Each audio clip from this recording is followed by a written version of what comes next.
提到抗战时期被处决的国民党高级将领，韩复榘是绕不开的人物。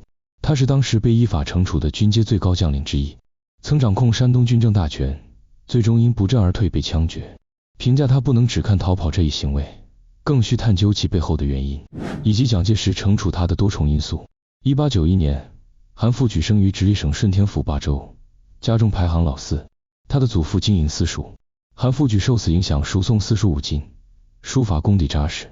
年少时，韩复榘反感科举制度，15岁弃学进入县衙门当差，期间沾染嗜赌恶习。1910年，20岁的他为躲避赌债闯关东，在辽阳加入清军陆军第20镇第40协第80标第3营，结识了对其人生影响深远的冯玉祥。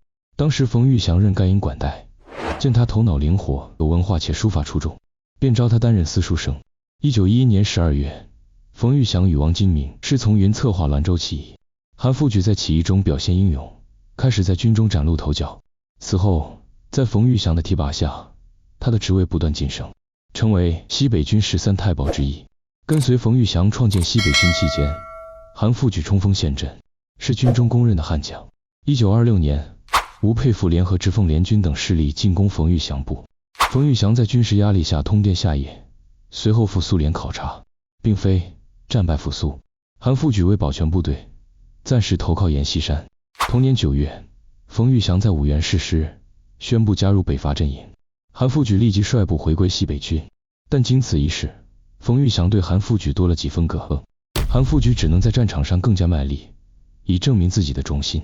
1927年2次北伐战争中，他以第3方面军总指挥的身份率军取胜。1928年，他又率军从河南一路打到北平，逼迫张作霖率东北军撤军，此役成为他军事生涯的高光时刻。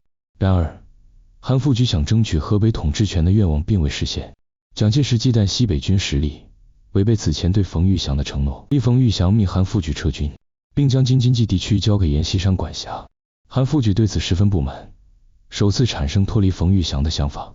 冯玉祥察觉后，待韩复榘撤军至潼关，便削弱了他的兵权。加之冯玉祥推行家长式管理，对韩复榘北伐后生活奢侈、纳戏子为妾的行为极为不满，曾帮他罚跪，两人矛盾逐渐加剧。1929年，冯玉祥与蒋介石因权力分配问题决裂，蒋介石以50万大洋河南省主席职位利诱韩复榘。当时韩复榘率领第20师驻守河南陕州，他拒绝执行冯玉祥的西撤命令，转而率军东进。这一事件被称为甘棠兵变。5月23日，他联合师友3通电叛冯头奖，带走约3万精锐部队，导致冯玉祥实力大损，最终在蒋冯战争中惨败，两人长达19年的从属关系彻底破裂。此后，蒋介石任命韩复榘为逆军第3路军总指挥兼河南省主席，后来又调他担任山东冀鲁豫剿匪总指挥。韩复榘欣然接受，他愿意赴山东任职，一方面是因为山东远离国民党中央，便于发展个人势力，另一方面他也不愿与西北军旧部兵戎相见。1930年中原大战期间，韩复榘在山东阻击阎锡山的进军，协助蒋介石取得战争胜利。战后，他正式被任命为山东省主席，于1930年9月就职，开始了对山东近8年的统治。客观来看，韩复榘治理山东期间的表现比前任张宗昌要好得多。他上任后便提出澄清吏治、根本清乡、严禁毒品、普及教育4项计划，并推行多项具体措施，亲自率军剿匪，击溃华北悍匪刘桂堂部，有效缓解山东匪患，整顿吏治，简化行政流程，在一定程度上改善民生，稳定金融秩序，修建公路，形成以济南为中心的公路运输网络，重视教育发展，支持创办院校，并于1932年推动国立青岛大学改建为国立山东大学，任命何思源为教育厅长，且从不拖欠教育经费，推行严苛禁毒政策，规定吸毒者情节严重者处以死刑，贩毒者无论数量多少一律处死，整顿警署，加强社会治安管理。但韩复榘在治鲁期间也做了不少荒唐事。他喜欢亲自审理案件，审判方式简单粗暴，常凭个人喜好判定他人生死，造成多起冤假错案。他还以剿匪为名镇压革命武装，杀害邓恩铭、刘千初、郭龙珍等多位革命志士。韩复榘治理山东时一心搞地方割据，拥有独立的行政、军事和税收体系，这让蒋介石难以容忍。他与蒋介石的矛盾逐渐加深。蒋介石派张伟存赴山东监视韩复榘，张伟村遇刺后，相关证据指向韩复榘。之后，韩复榘又设计除掉蒋介石安插的另一眼线陈俊卿。蒋介石曾借给他近100门山炮。1938年徐州会战前期，李宗仁向他借调这批山炮，却被他拒绝。西安事变发生时，韩复榘公开同情张学良、杨虎城，事后还私下抱怨张学良做事虎头蛇尾，这些行为均被蒋介石视为对自身权威的挑战。